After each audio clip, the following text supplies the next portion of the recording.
Saudara, kalau bulan yang lalu kita mempelajari sebagai hamba Tuhan dari Yohanes pasal 12 ayat 26, sekarang kita akan lihat dari awal pembicaraan itu mengapa Tuhan Yesus menekankan kriteria apa siapa hamba Tuhan itu.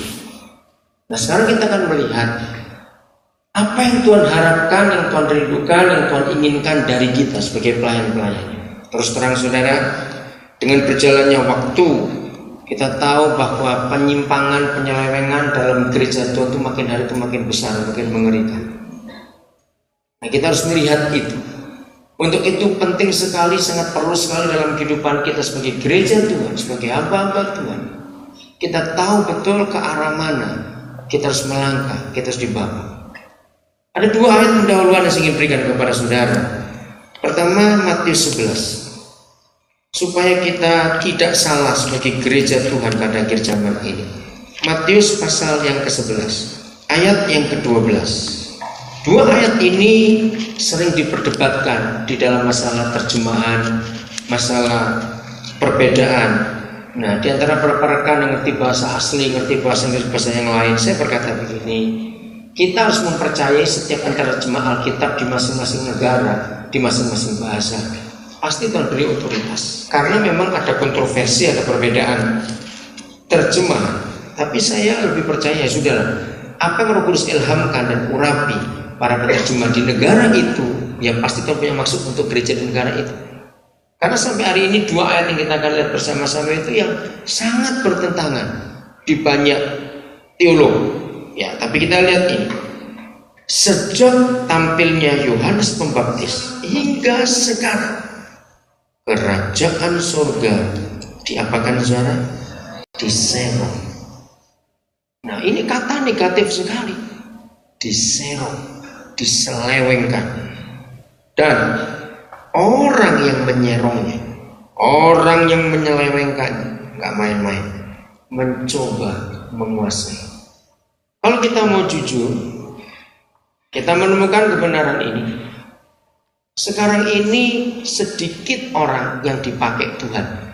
Ini kata dari seorang hamba Tuhan dari Ungaran, dia sudah meninggal. Masa saya tanya begitu? Makin banyak pendeta. Wah, penginjil masih muda-muda hebat-hebat sekarang. Dia bilang gini, namanya Samuel Elkanah, dia sudah meninggal. Masa saya bantah? Dia bilang sedikit orang dipakai Tuhan. Nah, saya tunjukkan nama-nama ini semuanya. Terus dia bilang gini, dengar baik-baik. Sekarang ini lebih banyak orang yang pakai Tuhan. Saya tertawa dulu. Betul nggak? Yang dipakai Tuhan sedikit sekarang, yang pakai Tuhan itu banyak. Ngerti bedanya? Ya, kalau kita dipakai Tuhan, memang Tuhan yang pakai kita. Tapi kalau kita pakai Tuhan, kita jual namanya. Saudara, suatu hari ketika ada beberapa orang yang dia ingin tahu, kenapa kalau saya bicara soal gereja, itu betul-betul sekali saya marah aja bawaannya. Nah, ada beberapa orang ini tanya kenapa. Saya tunjukkan lewat Yohanes 2 ayat 17 bahwa rumah Tuhan itu sudah diacak-acak sekarang ini. Rumah Tuhan sudah nggak beda seperti sarang penyamun. Rumah Tuhan sudah nggak beda seperti orang ajang bisnis. Motivasi sudah beda. Nah, di dalam pasal itu, kalau saya tidak dibawa Roh Kudus untuk menemukan kejanggalan, ketidakadilan Tuhan Yesus dalam logika saya, bagaimana dia hadir? Hari itu di bait suci ada cukup banyak orang yang jual beli. Ada money changer. Kenapa zaman itu ada money changer? Karena tiap kali hari raya orang Yahudi, itu orang Yahudi dari banyak negara pulang. Nah, kan mereka perlu tukar uang untuk persembahan, untuk makan, segala macam. Di situ ada orang jual lembu untuk korban, jual domba untuk korban, jual pakaian, jual macam-macam. Tapi kalau saudara perhatikan di pasal 2 Injil Yohanes, mengapa Tuhan Yesus hanya marah kepada penjual merpati? Nah, itu yang saya harus cari. Saya tahu Tuhan, Engkau itu adil. Tapi kenapa di situ Engkau tidak adil? Kenapa pedagang lain Engkau nggak marah? Kenapa cuma merpati saja? Pedagang merpati yang Engkau marah? Nah, itu mengganggu pikiran saya. Saya merenung, saya cari jawabannya. Saudara, ternyata suatu hari dia tegur dan dia tunjukkan kepada saya. Itu tahun 80-an. Gereja karismatik belum sekurang ajar sekarang ini rajin pecah. Kalau kita mau jujur, Katolik Protestan lebih aman daripada karismatik yang kurang ajar dan sudah pecah terus karismatik yang kerjaannya. Kenapa? Karena duit dan karena duit dan karena duit. Maka itu dalam nama Yesus yang mengaku diri pelayan, periksa diri. Apa motivasi kita? Apa yang dia katakan tahun 80-an tentang pedagang merpati itu jelas ditulis dalam Yohanes 2. Inilah gereja karismatik dan Pantekosta akhir zaman. Kita yang menyebut diri orang karismatik paling pintar memperjualbelikan Roh Kudus. Dengan kata urapan, dengan kata minyak urapan, dengan kata doa urapan, doa-doa itu. Coba kita lihat.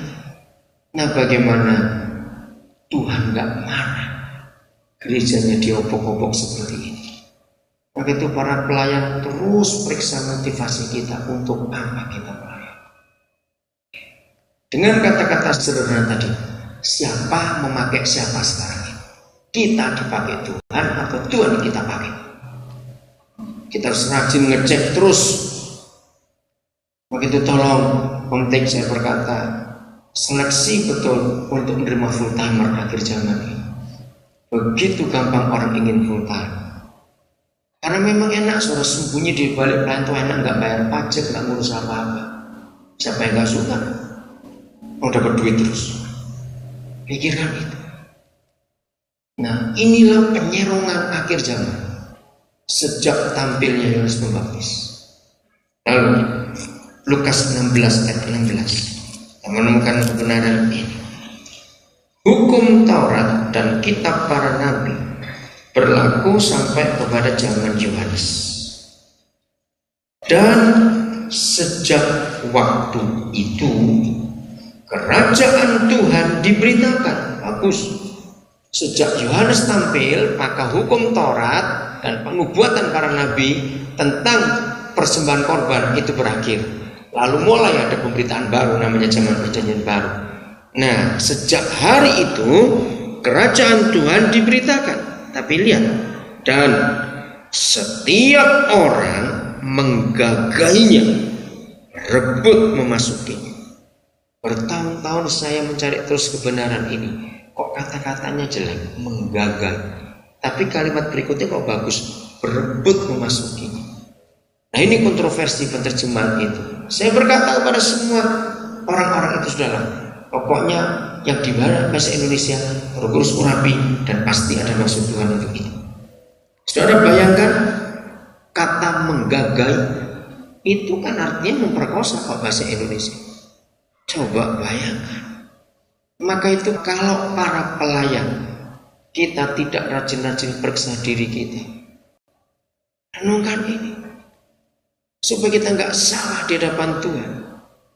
Motivasi pelayanan kita, simpan ayat ini dan biar kita terus ngecek hati kita yang mengaku diri pelayan ini. Jangan kita kena pada dua ayat ini. Setuju?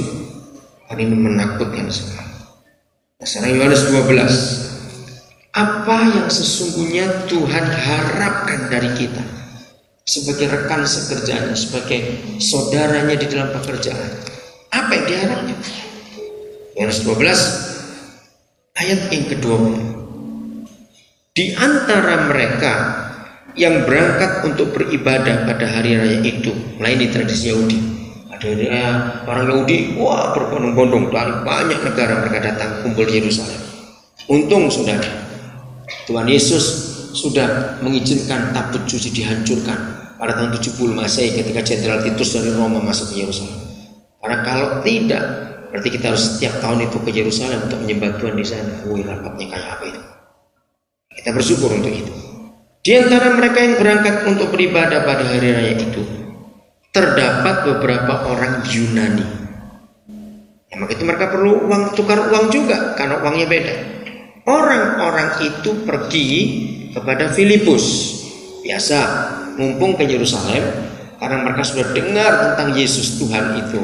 Ya, lalu mereka mencari kesempatan, kita sudah Yerusalem. Karena kami mau kenal, mau tahu. Karena berita tentang Yesus sampai ke Yunani, sampai kemana-mana. Nah, waktu mereka tiba, ya mereka cari murid-muridnya karena mereka ketemu Yesus. Kebetulan Filipus yang ditemui, yang berasal dari Betsaida di Galilea. Lalu berkata kepadanya, Tuhan, kami ingin bertemu dengan Yesus.